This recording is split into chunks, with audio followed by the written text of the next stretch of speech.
των θέσεων του Κομμουνιστικού Κόμματος. Πριν για το συνέδριο της Νέας Δημοκρατίας, εγώ θα σου πω ότι η επόμενη εβδομάδα είναι καυτή και για την αντιπολίτευση. Από τη Δευτέρα και όλες το απόγευμα, γιατί οι εκδηλώσεις δίνουν και παίρνουν, τα κόμματα είναι επατμών, τα επιτελεία ξενυχτούν και ξημερώνουν για να ετοιμάσουν προγράμματα, εκδηλώσεις και παρουσιάσεις. Έτσι λοιπόν, στη Θεσσαλονίκη τη Δευτέρα θα έχουμε μια πολύ ενδιαφέρουσα νομίζω εκδήλωση, γιατί είναι η εκδήλωση της κυβερνώσας αριστεράς. Αυτή που είδαμε στο Χαλάνδρη, παίρνει σάρκα και οστά στη Θεσσαλονίκη. Αυτή τη φορά θα μιλήσουν οι κύριοι Τεμπονέρας και Σεουλίδης και τον κύριο Τσίπρα, αν με ρωτάς, θα μιλήσει τη Δευτέρα στην Νεολαία στις 6.30 το απόγευμα. Οπότε είμαστε στον δρόμο της κυβερνώσης αριστεράς και της νέας αριστεράς. Και καλά κάνεις και το λες, έχει πάντα ενδιαφέρον. Έχουν ενδιαφέρον οι εκδηλώσεις αυτές. Εδώ βλέπουμε το κυβερνώσα αριστερά, ο τίτλος έτσι να επαναλαμβάνεται. Πάμε ευθύς αμέσως στον καλεσμένο μας. Είναι ο κύριος Γιώργος Λυκοπάντης, είναι ο νέος εκπρόσωπος της Νέας Αριστεράς. Έχει νέο επικεφαλής και νέο εκπρόσωπο τύπου. Καλώς ήρθατε, ευχαριστούμε που είστε κοντά μας. Οπότε ένα νέο πρόσωπο που προστίθεται προεκλογικά, νομίζω ότι έχει πολύ μεγάλη σημασία να το γνωρίσουμε. Καλησπέρα και καλώς ήρθατε και από μένα. Σε δύσκολη φάση για τη Νέα Αριστερά αναλάβατε τις επικεφαλής στο κομμάτι του τύπου, κύριε Λυκοπάντη, και επί της ουσίας πώς κινείται σε αυτή τη φάση το κόμμα. Δεδομένων όλων αυτών των εξελίξεων, περιμένουμε να ανακοινώσει ο κύριος Τσίπρας. Τα γνωρίζετε πολύ καλά. Αρκετά στελέχη, τουλάχιστον σύμφωνα με το ρεπορτάζ μας, βλέπουν προς αυτήν την κατεύθυνση. Κοιτάξτε, εμείς το τελευταίο διάστημα και με την αλλαγή ηγεσίας στην Νέα Αριστερά κάνουμε μια νέα προσπάθεια. Αυτή είναι η πραγματικότητα. Μια προσπάθεια η οποία εμείς θέλουμε να καταλήξει στο επόμενο κοινοβούλιο, να υπάρχει αριστερά στο επόμενο κοινοβούλιο. Έχουμε θέσει τους προγραμματικούς μας άξονες. Την απόλυτη προτεραιότητα που εμείς θέτουμε, να υπάρξει ένα άμεσο σχέδιο φορολόγηση των πλουσίων, ούτως ώστε τα χρήματα να κατευθυνθούν στην πραγματική οικονομία, στις ανάγκες του ελληνικού λαού, στις ανάγκες της νεολαίας. Και σε αυτή την κατεύθυνση θα προχωρήσουμε το επόμενο διάστημα, υλοποιώντας κιόλας και την απόφαση στο οποίο έχουμε πάρει και την απόφαση που πήραμε στο προηγούμενο συνέδριό μας, να αναδημιουργηθεί η αριστερά στην Ελλάδα, ούτως ώστε να μπορεί να υπάρξει στο επόμενο κοινοβούλιο και στους επόμενους πολιτικούς και κοινωνικούς αγώνες. Η Νέα Αριστερά έχει τον Γαβρίλη Σακελαρίδη επικεφαλής. Αυτή τη στιγμή όμως οι δημοσκοπήσεις δείχνουν ότι η Νέα Αριστερά δεν καταφέρνει να εξασφαλίσει την επάνωδό της στην επόμενη Βουλή. Και επειδή η αριθμή είναι αμήλικτη, το ενδεχόμενο να υπάρξει μια εκλογική συμμαχία και με άλλα κόμματα του χώρου, ριζοσπαστικά αριστερόστροφα, είναι κάτι στο μυαλό σας?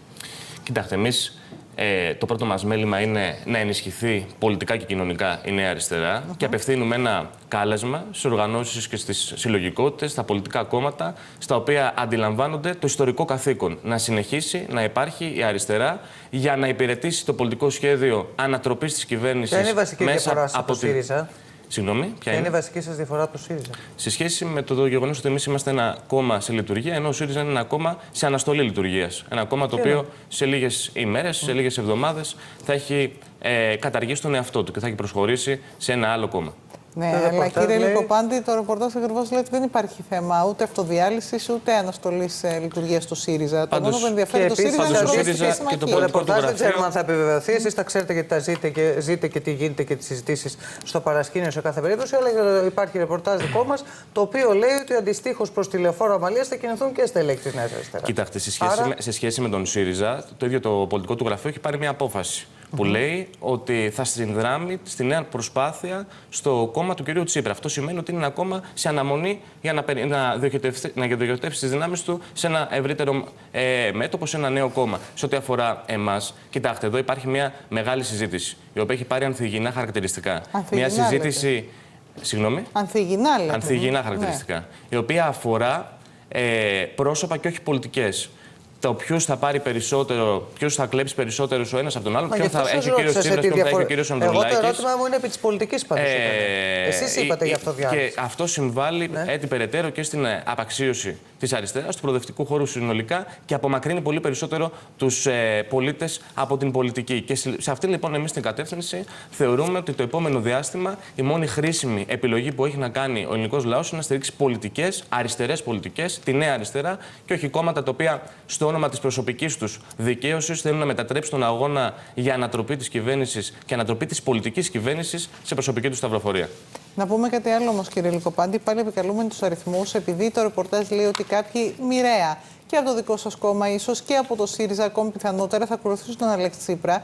Οι υπόλοιποι που απομένουν, ωστόσο, θα μπορούσαν να συνευρεθούν ξανά μαζί. Έχουν υπάρξει στο παρελθόν, δεν είναι άγνωστοι μεταξύ αγνώστων. Αναφέρομαι και σε βουλευτές και σε στελέχη. Κοιτάξτε, εμείς απευθύνουμε ένα κάλεσμα στα μέλη.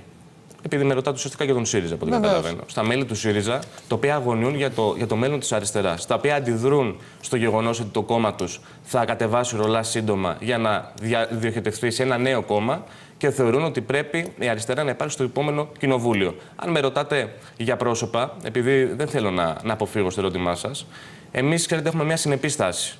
Και σε 400 μέτρα υψόμετρο και κάτω από αυτό.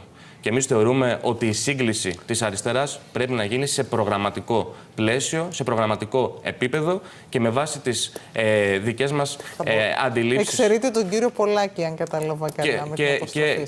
Και τον κύριο Πολάκη, και εγώ απευθύνθηκα μονάχα και νομίζω εμείς απευθυνόμαστε μονάχα στα μέλη του ΣΥΡΙΖΑ. Να μην υπάρχει σκιά για οποιαδήποτε άλλο στέλεχος του ΣΥΡΙΖΑ. Η Νέα Αριστερά θα συνεχίσει να υπάρχει. Βέβαια, γιατί να μην υπάρχει. Ευχαριστούμε πάρα πολύ. Σας ευχαριστούμε για την παρουσία σας εδώ σήμερα στην Πολιτική Κουζίνα. Καλή συνέχεια, καλή δύναμη. Και καλή δύναμη.